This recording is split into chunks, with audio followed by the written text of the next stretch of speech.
Hello, everyone. Thank you for joining us for another episode of the Money and Mindset podcast. I am your host, Sheryka Alford, and she is. And Trisha Bray Smith.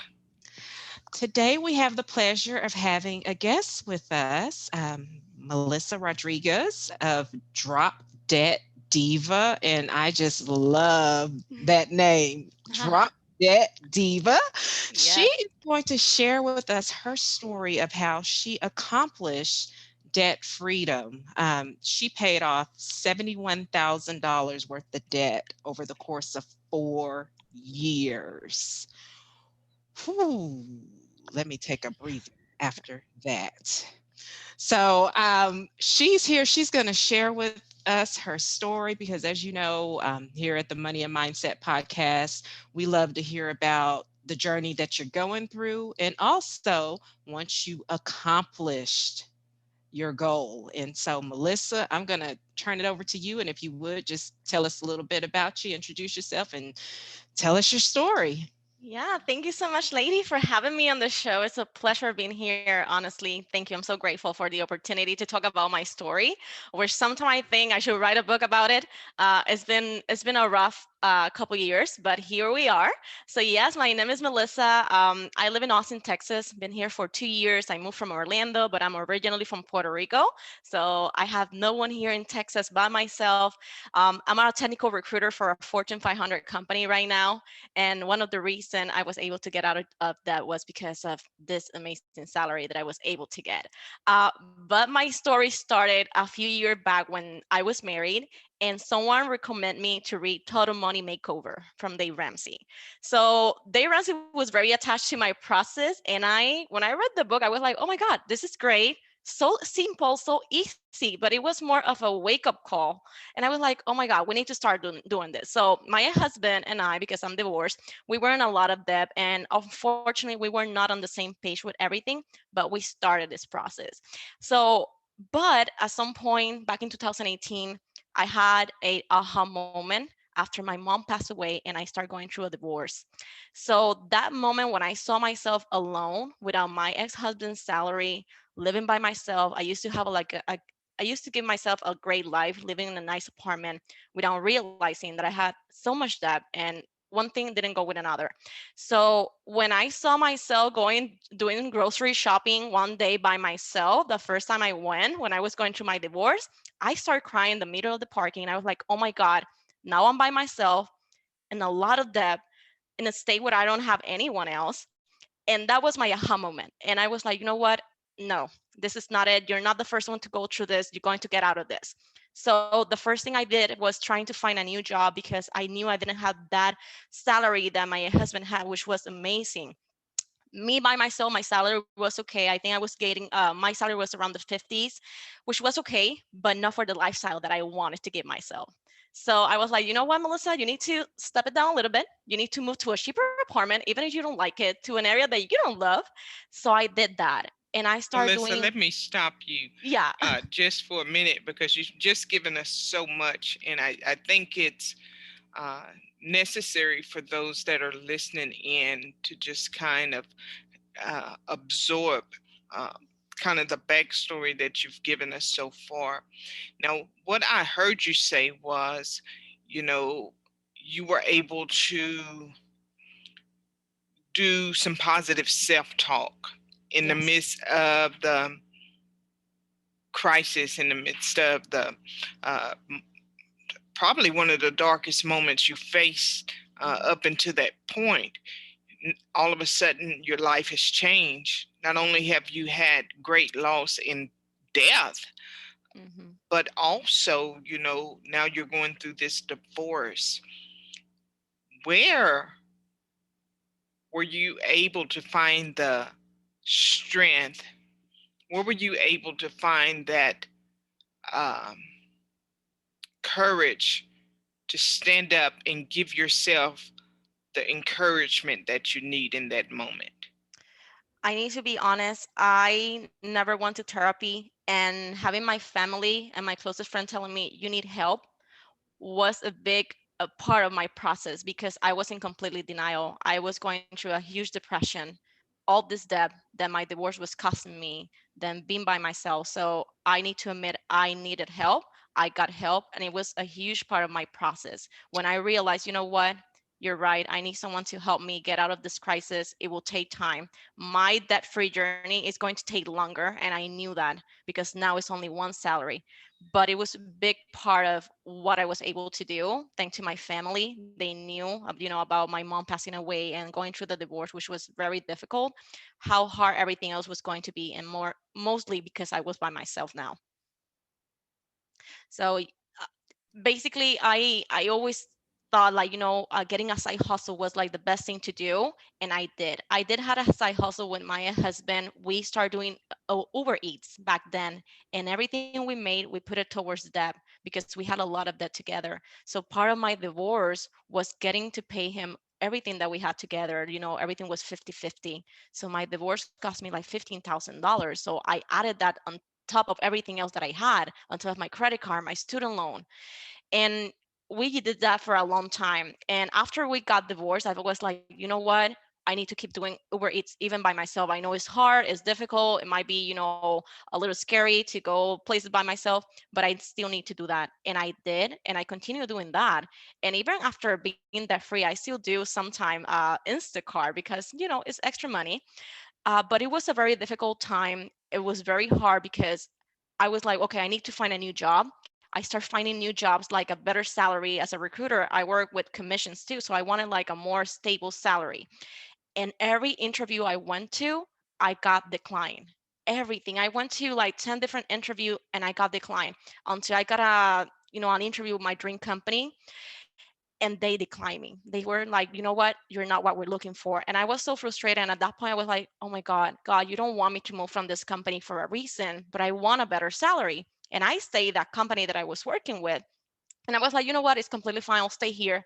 2 weeks later, I got a job offer, not a job offer, a call from Uber for me to work as a recruiter in Texas. And I was like, oh my God, it's an amazing salary. How am I going to leave everything behind in the middle of the divorce to get this job? But I did pass the interview in Texas. I was in Florida, in Orlando, and it was like a dream salary. I was able to get 100,000, more than $100,000 in salary, double that what I made. And I was like, I'm in the middle of the divorce. What am I doing? But the day that I decided to move, when I was in the gas station ready to move and drive from Orlando to Austin, I started crying. I prayed and I was like, God, if you want me to stay, give me a sign that this is the time for me to stay and maybe this is not for me. And I completely calmed down. I stopped crying, like, okay, I'm ready to go. And I moved. And it was a very difficult decision because I was moving to Texas. I never been to Texas before. I don't know how Texas is. I was taking a job that was a contract but was doubling my salary, and I was moving to a place where I didn't know anyone. I only had one friend here, and that was it. And he wasn't even close to where I was going to live. But I took the chance because I knew that it was now or never, because this was my chance to get out of that completely. And I came over to Texas with a plan. I was like, you know what? I'm going to use every single penny and I'm going to pay off all my debt. And I did. Congratulations to you. I Thank you. applaud you. I see so much strength as you tell your story, and I know it's not easy. You mentioned that you were here from another country, then to Yes. Florida, and then moving from Florida to Texas. So those are some uh, big leaps, but also I can see the destiny tied into all of that. So what looked like disappointments and what looked like setbacks in your life, uh, it was obviously divinely connected to the direction in which you are headed, and now you're here to share your debt-free story with us. So yes, I applaud you, and for your continued strength in the leaps and bounds that you're going to be able to make and the doors that are going to open for you. Congratulations to you. Thank you. Thank Yeah. you. Thank you. Definitely. And I think, when my mom passed away, I didn't know on her will she had some money. I didn't know she had like money put up like apart, because my mom and my dad were always great with money and managing their finance. But I learned a lot of things during this process. And when I got into this community of that free journey, I started learning so much more. So when I got like $10,000 from my mom. I was like, you know what? This is going all toward my student loan. I put all my money, and I was like, you know what? I'm so happy to say my mom was part of my journey of paying off my student loan. And when I moved to Texas, I had all this debt because the divorce cost me money. So I was like, you know what? I was able to pay $21,000 from my Amex in 11 months because the salary that I got here was amazing. And I knew that was the only way to do it. I wanted to travel. I did travel, but I was more cautious in how I managed my money. I never thought that, that I was going to start investing later on, which I'm happy that I did. And there's a lot of things on the Total Money Makeover book that I think are great. There are things that I don't follow. There are things that I don't agree with, with that process of, being debt free. But I feel like everyone have their own journey, and you manage your journey the best way possible. And just make sure you cover all your four walls first. And for me, that was the most important part. Make sure to have a good place to live, cover my basic needs. And after that, just be intentional about where you send your money, because if not, you can have an amazing salary and still be broke. And that's unfortunately what happened to a lot of people. They get like a higher salary, they spend it all, and then they still in the same situation. So it's not about how much money you make, it's how you manage it. So I was very intentional with my money, with every single cent I was getting. So I knew where my money was going. I started writing down my goals, and I knew by this month I'm going to have my student loan paid. By this month my credit card is going to be paid, and I pulled that goals, and I say no a lot of times to make that happen. Yes, that is awesome. So I'm curious, once you started making these changes and becoming more intentional, um, did you share this with your family and friends? Talk about it with others? I know you and your husband at the time were working through your process, but were you also sharing what you were learning with others? And how was that? Was it accepted, well received, or what was the feedback? So what I did share my story with a lot of people. I actually gave a lot of my friend as a gift the Total Money Makeover book, because I knew a lot of my friends were in debt. I know a lot of them are in debt, and I still do that. Every time I see someone struggling, I get them a book. I send them, it's like, hey, it's a gift from me. Just read it. Even if it's Spanish or English, whatever, read it, go through it. And yes, I did discuss this with a lot of friends. A lot of people were like, oh my God, you're so cheap, you're like so frugal, like too much, you're making so much money right now, why don't you spoil yourself, you deserve this and that. And like, you know what, I know I deserve all that, and I know I have the money to do that. It's not right now the time. I want to be able to, to save enough to make sure I cover and have emergency fund for if for any reason I don't have a job, which I went through the situation because after Uber, I got a job at Amazon and my contract ended, and I couldn't get the perm job because they wanted me to relocate and I didn't want to relocate. So I stopped working for like 4 months because I could afford it. I had emergency fund to be able to work, be without a job for an entire year. But that's why I didn't want to spend all my money, because I knew something like that could happen. And when that happened, I told a few of my friends, "You see why I'd like to be saving money and why I'm so intentional and so cheap, like you say, because it's the reality. You need to be, able to cover everything, because I don't have anyone else to support me financially. It's just me, and I want to be able to help my family too. To give things to my nephews and my niece, since I don't have kids right now. And yes, not everyone take it normal, but when they see your progress, it's like, oh my God, Melissa, what are you doing? How do you get that salary? And I'm more than happy to help. I love helping out people. And I think this is why I opened Drop That Diva, which started like just an idea. And I'm so happy of everyone I met. I get messages from people asking me about, information about how to do better interviews to get better job, how I did it, going through a depression, going through divorce, and all of this. And I love it because that's what I wanted, to be able to share my story, because I know a lot of women are going through divorces and situation by themselves, and it's possible to get out of that. You just need to be, focused, go through your crisis, cry everything you need to cry, but get it Absolutely. together. We got this, and it's possible. And I wanted you to know, what, I'm 30, I'm almost 35, but it's possible. And you just need to be very cautious where you send your money, because it's just you and only you. Yeah, I think what sets you apart, uh, as opposed to someone else that may be listening, and is that you kept putting one foot in front of the other. You kept getting up, kept um, something in front of you that was bigger than the situation that you were dealing with. And so, for you guys that are out here listening, maybe you're going through the same or a similar situation, and maybe you feel like you're all alone. You know, sometimes we're not alone, but we feel like we're all alone, feel like there's really no one that we can connect with, anyone that we can trust to share those issues with. And all it takes is that you get up every day with something in mind much greater than yourself, much greater than the situation that you're facing, and just really begin to just press through the day. And sometimes, I hear Melissa saying, that um, she was concerned about others, even though she had life challenges and situations that she dealt with from time to time, she was still concerned about others. So sometimes just putting your focus on somebody else, then, your creator, your higher source will take care of the issues that you deal with. And when you begin to um, put that focus elsewhere, sometimes that's what we need to understand, that our situation isn't as magnified, isn't as big as we have made it in our minds. And so you can do it because you're not alone. I sit here and I look at my debts. I look at the gains and the leaps that even I've made, and it is my hope to get to the point of that independence and that freedom that Melissa has afforded herself. That is something to be commended. But even if we're not there yet, even if we're still faced with significant challenges and debts and things like that in our life, doesn't mean that we give up in the middle because someone else has made it and we haven't.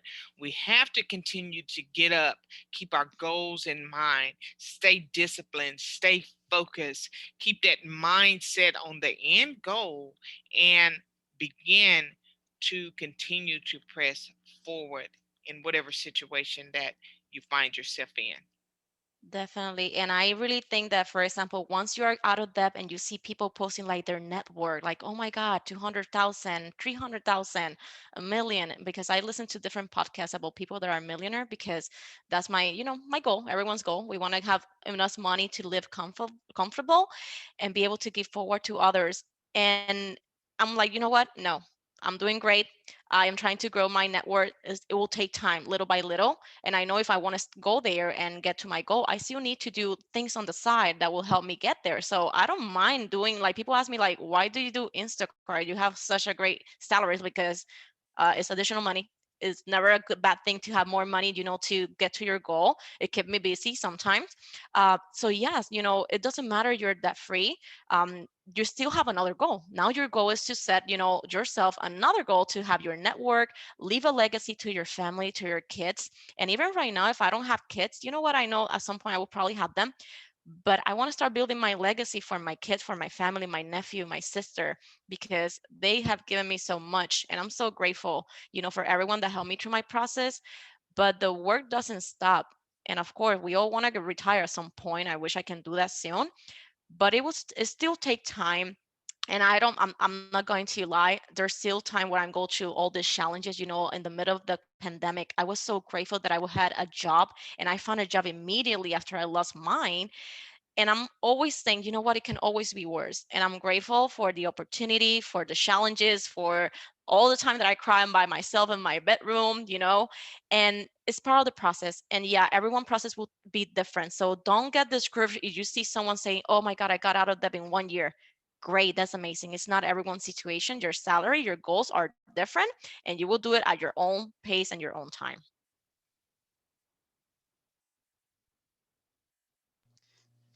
So true. If you're just joining us on the Money and Mindset podcast, we are joined today with Melissa Rodriguez. And do follow her on Instagram at Drop Debt Diva. She shares a lot of encouraging posts, and she's very transparent. And it just, I know for me, whenever I read your posts and others who are on the same type of journey, it encourages me to keep going.